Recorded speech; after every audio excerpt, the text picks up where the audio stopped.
So, philosophers took to our times. Bloodlines of Greece. So what did Aristotle do to you? Well, Aristotle, in many ways, defined your politics, whether you like it or not. You see, Aristotle, in the Politics, very convincingly argues, in his own day, that the middle position is always best. Greece is the best country in the world because it lies in the middle. And the same with Persians argued, actually. Likewise, aristocracy is the most sensible form of government because it is not a monarchy and it is not a democracy, and things in the middle take the best of all worlds. He thereby created the dominant political ideology of our day, of all days. The idea that there must be a spectrum. Now, in our day, we call it left and right. A denotation that somehow, that isn't immediately obvious, comes from the French Revolution. And of course, creates the illusion of a middle position that is somehow a compromise between the two. Now, whether there is a left-wing position or a right-wing position, I, who stand very firmly and proudly on the left, am incredibly dubious about.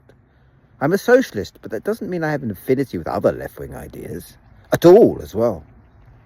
I'm certainly not a popularist, if by that you mean appealing to what people already believe and whipping them up.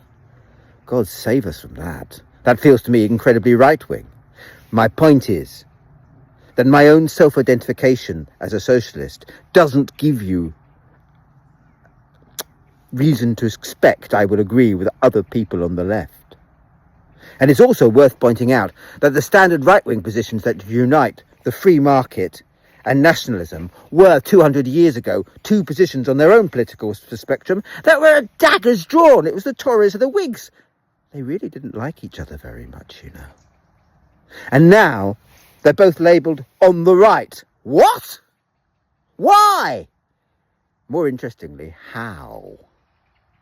And because the right isn't terribly reflexive, by and large it's okay, unless you get an issue like Brexit that makes them jangle in each other, and then the entire party falls apart, and you get our modern problems with politics.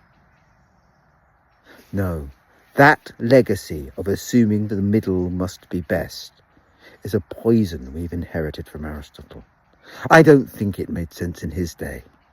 I think he was just trying to appease powerful people, if I'm honest with you. It is not one of his great arguments.